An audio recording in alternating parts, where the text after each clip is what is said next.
and welcome back. This is Sean McAfee, DFW Series Racing. We are back in Richardson for a Turbo Velo Tuesday night crit.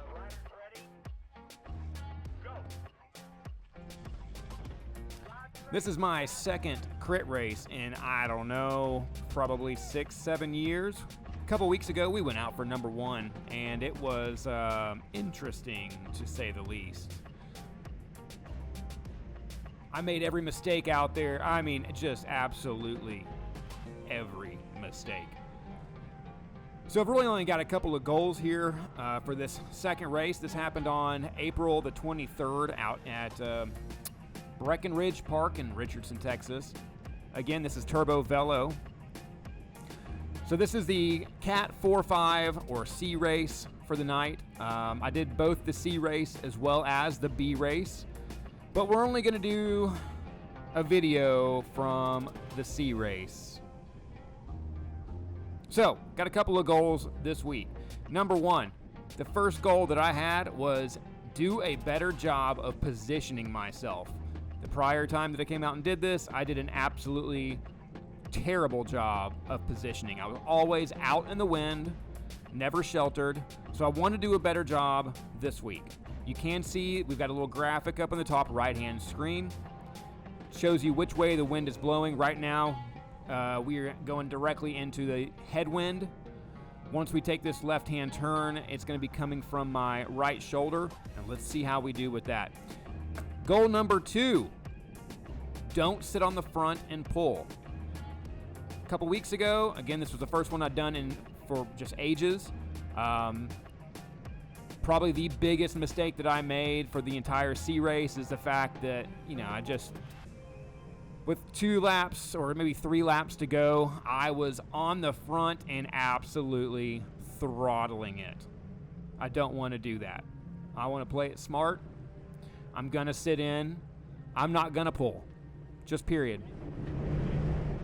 Unless something happens where I have to, literally have to reconnect, I am not going to pull, and that's the goal. So that's goal number 2. Number 1, stay sheltered, stay out of the wind. Doing a good job right here. Goal number 2, don't pull. Sit in the group, be patient, make other people bring it back together. Third goal. This is my last one, okay? Third goal is make it to the end with the front group. 3 weeks ago, I nearly made it to the end. I was with the front group until 1 to go. But I had misunderstood the bell. Didn't realize they were doing a preem lap as a gambler's preem. Now, a gambler's preem would be a preem lap or a prize lap, the second to last lap. So not your last lap, but the one right before it. They're going to do a prize lap. I didn't realize that was what was going on. I heard the bell, gunned it, and spent most of that lap off the front. By the time we got around to start the actual final lap, I was completely just hammered. So those are my 3 goals. Number 1, stay sheltered, get out of the wind. Number 2, don't pull on the front. Number 3, stay with this thing to the very final sprint. So you can see a guy a little bit off the front up there. That's just Jason Bradbury. It's not a threat. Love that guy, but that was not a threat. So we're going to catch back up to him, and then his teammate, Greg Poe, another great guy, love him to death. 2 guys I've actually spent a good bit of time talking to and BSing about with over the past couple of years. They come out to the DFW Summer Series and other series races. Greg was out there for the Winter Series at North Shore. Both of those guys are just doing some early sprints off the front, see if they can't liven things up, make it hard, I guess. I'm not really 100% sure why they did it, but they did. I'm going to sit in. I'm going to do what I said I was going to do. I'm going to follow the wheels. I'm going to wait. I'm going to be patient. It's what I'm going to do.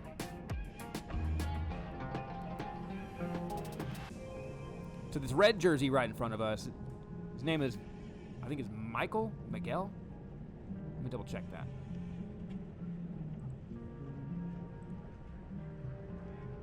Miguel Lopez from United Cycling. So he is wearing the red leaders jersey for Turbo Velo Tuesday C race. I have no idea what team this guy is on, but I know that there's two other guys sitting in this group. Both have United jerseys on. Spoiler alert, he's also on United, and they worked together as a team really well, actually. They took number 1, 2, and 3 for this race. They did a fantastic job working together. Really impressive. I wouldn't have done a couple things that I watched happen had I known he was on the same team as the other two. There was a couple of attacks he made, or that they made, and I was waiting for him to go to pull him back. Never did it. So we're on to about to start lap number 3. They decided to get a little froggy. That was a pretty good sprint. About to tap 1,000 watts. I was not in my peak form for this evening. I had raced the Zwift Racing League on Tuesday morning at 4:30 in the morning. Our team won the league. We won the championship. That's right, baby. Zwift World Champions for B1 Eastern Atlantic. Who knows what that actual division name is called. But we did win the championship as far as I understand. So I should have a nice, really cool, unique Zwift ZRL Championship helmet in my virtual gearbox here in the next couple weeks. So that's exciting.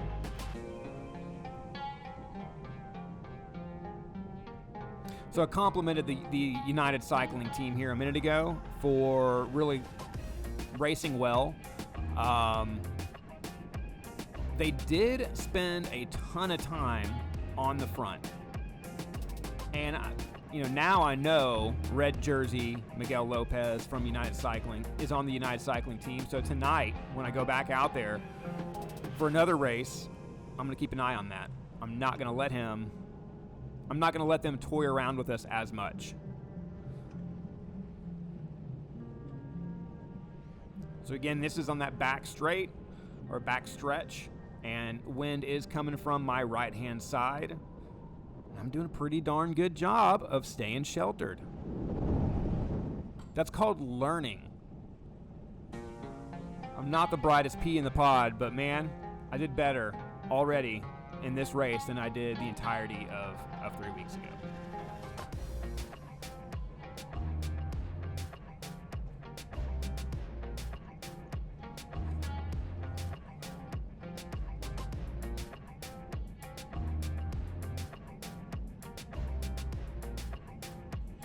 So it was pretty cool having a ripping tailwind coming into this final stretch, and then we've got the wind coming from our left-hand side once again, sitting here on his right, doing a good job sheltering from the wind.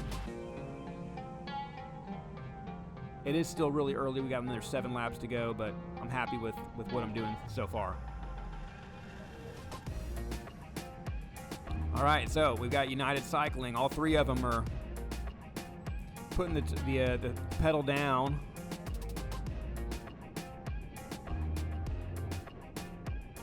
I did find that corner right there. I could make up quite a bit of space on people through that corner a number of times.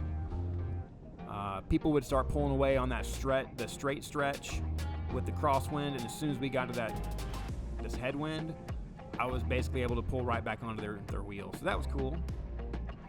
Again, I don't do road racing. This is all for benefit of my gravel racing, and then just, of course, training.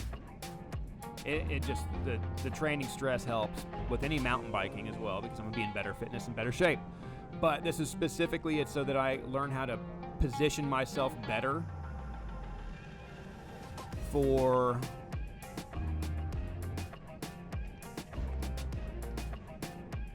the gravel races that I do, specifically the Spinistry gravel races. As I mentioned in that last video, I struggle sitting in a group. I am not comfortable sitting in a pack and racing in a pack at speed. I like to be on the front, and especially in these gravel races, if they're hours long, you're burning a ton of effort and energy to sit there on the front, pulling the rest of the field around. So I got to get better at that.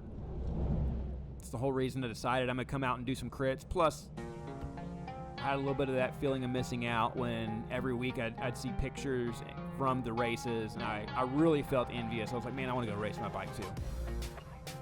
So I rebuilt my road bike because it sits on my trainer 24/7, 365, so that I can do a whole bunch of Zwift racing. I probably race, I would say, over 100 races a year pretty easily,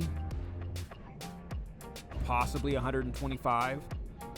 It's a pretty good volume of racing. I usually do about 2 to 3 per week on Zwift.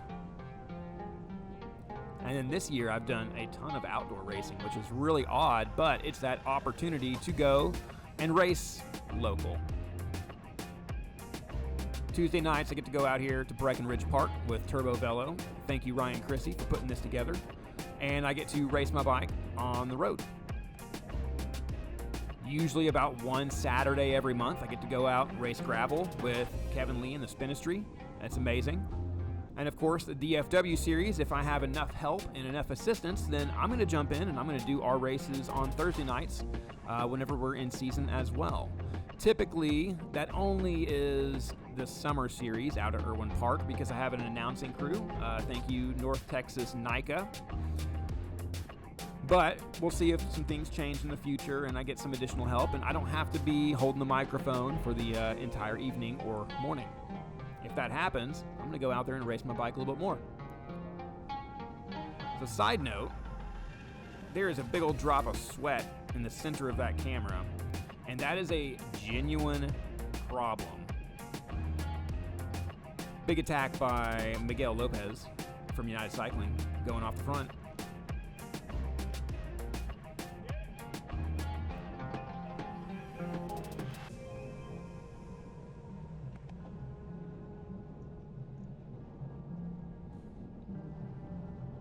So I feel pretty confident we're going to pull this guy back, Miguel back, and around the next bend or two, one of the other United guys is going to attack, and he stays gone, I think, maybe the entire race.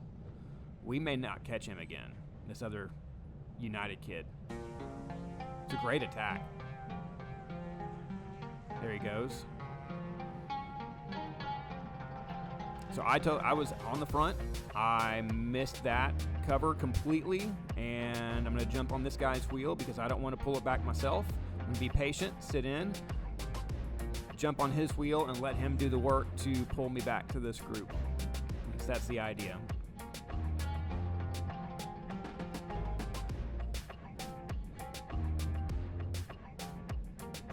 So yeah, back to the sweating thing. I sweat profusely. I am a world championship level sweater, and I had sweat dripping down my nose, my brows, into my eyes throughout that entire race in this race here. So I'm not sure how to handle that.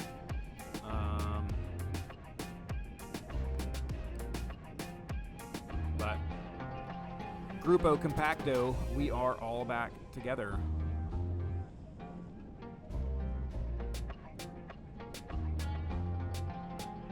And I think, yep, you can see him up there. I think that's that one United guy has made a break off the front from this group. And I didn't know this at the time, but I know now. Miguel Lopez, red jersey, also from United Cycling. And the two of them are just sitting at the front, just waiting, just marshaling, kind of blocking. I mean, they're doing a great, honestly, they did it for a Cat 4-5 race. They did a good job with tactics. It helps that the one guy was undercover, but they did a good job.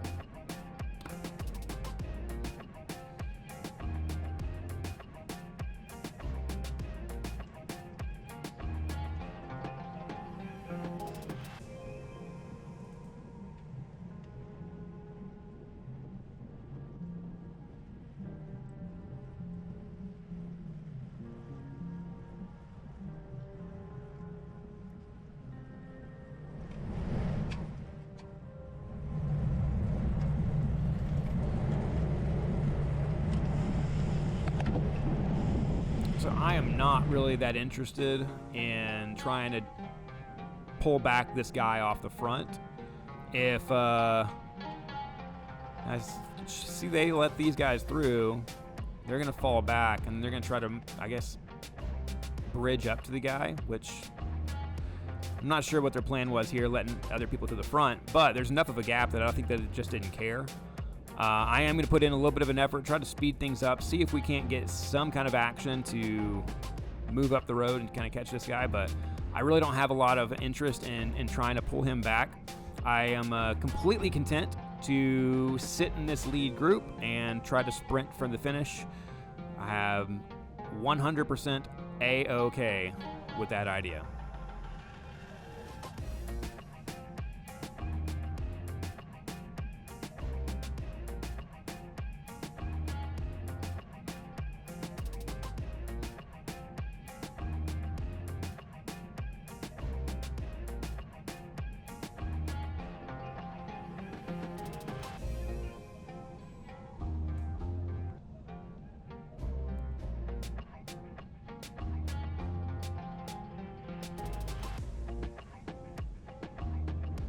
So by no means should you be watching my video and listening to me talk about this crap and saying, oh, well, that's great information. I should, pick up some good tips from him. Because I don't know what I'm doing, people. I have no idea what I'm doing on a road bike. I feel like I'm pretty savvy racing mountain bikes. But mountain biking is really, like a mountain bike race is a lot more like a time trial. And this is a cunning and cutthroat and very tactical sport. Road racing is. The whole idea is to put in less effort than the other person. And with mountain biking, it's really you're going to go out there and you're going to do an individual time trial, and you're going to try to do the best time possible for your lap.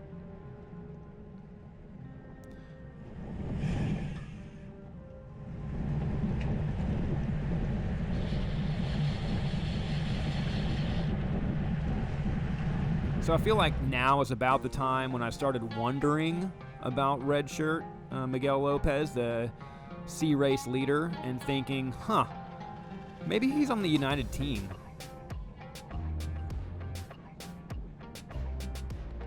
So this one turn, I don't know why I decided to go into the wind right here, and I'll try to just speed it up a little bit.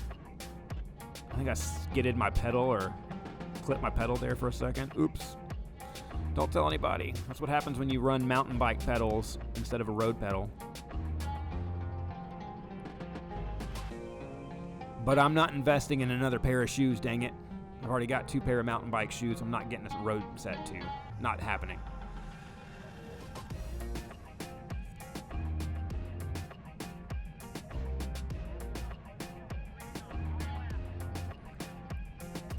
So I did like that they had this guy with the bullhorn out there,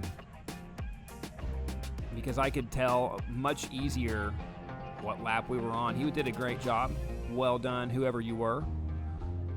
Shout out also to the Wheels of Giving, a nonprofit that's here out of Dallas, tries to get more people active and outdoors doing cool stuff.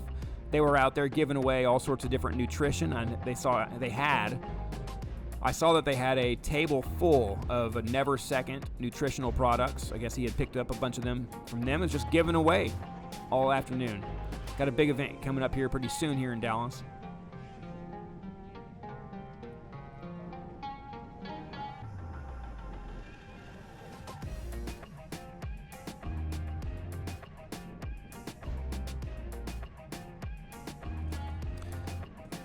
So we've got 3 laps to go. It's 3 laps to go. And coming around through the lap banner that final time, or just now, my heart rate got up to about 174, 175. That is sustainable threshold for me. Like, if I'm riding at 175 beats per minute, I'm going to be very short-lived at 175 beats per minute. I'm great at, well, I'm not going to say I'm great. I'm good. I'm good at big bursts and then recovery and big burst and recovery. I'm not good at long threshold efforts. That's a weakness. I 100% know it.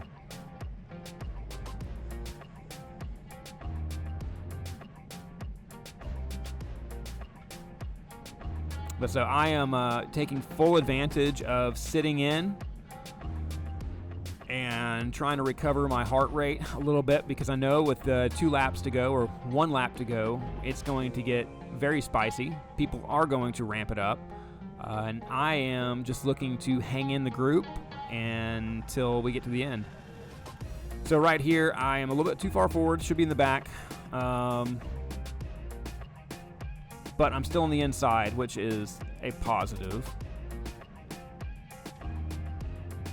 Here you go. I'm going to swing around to the right-hand side, get a little shelter from the wind. Man, I did such a better job in this race.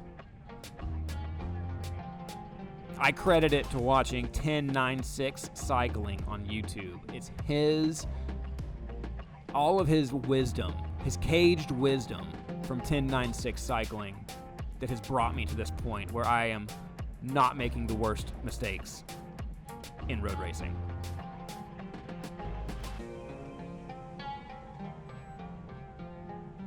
I still think I made some mistakes, but I really, this is such a better race than 3 weeks ago. Did such a better job.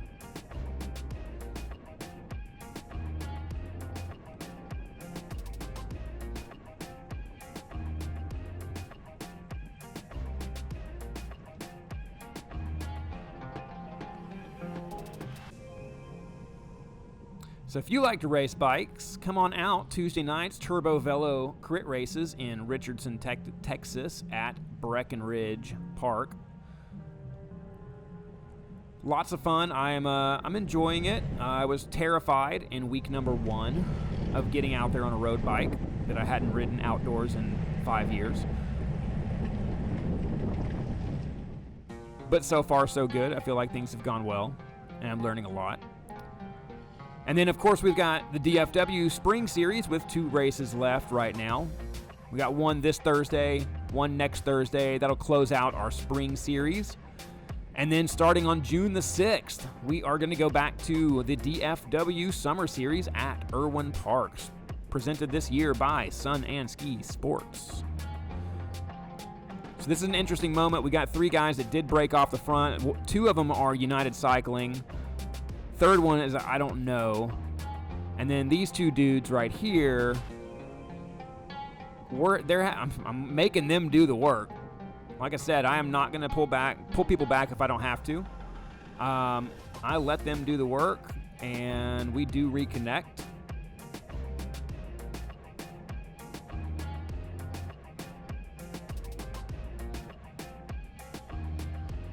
Oh, that was a scary moment. I totally forgot about that. There was a car in the road.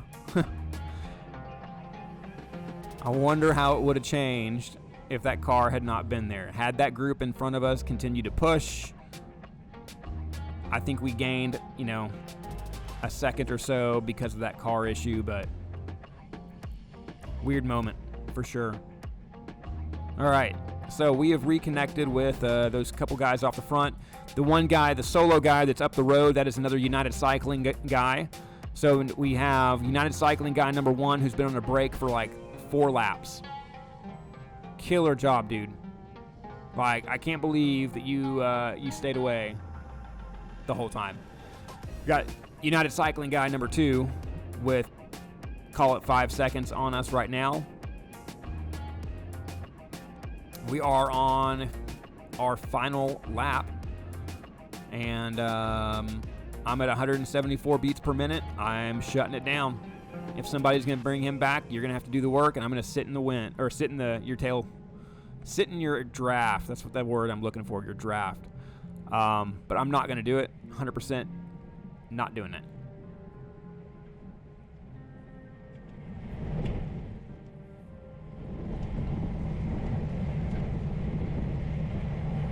So right now, that would put me sitting in United 1, United 2, and then our group. That puts me in 6th place right now as I sit.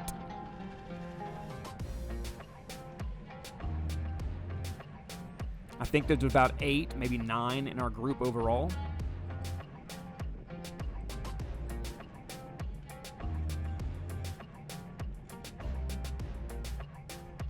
Looks like not 7 or 8 that were in this group.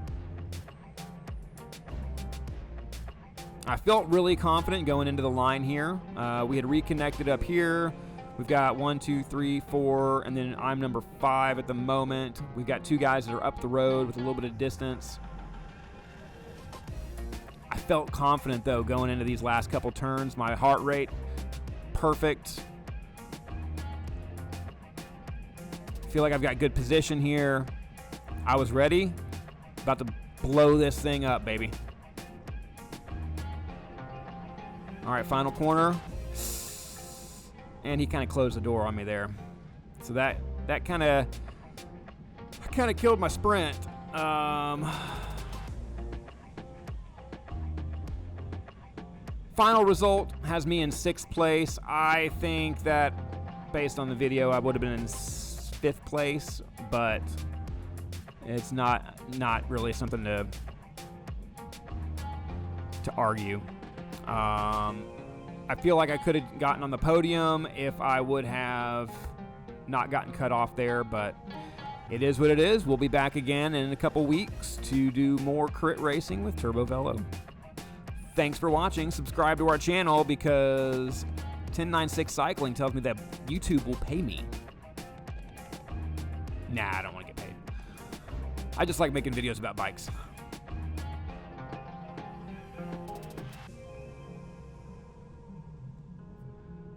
All right, that's all she wrote.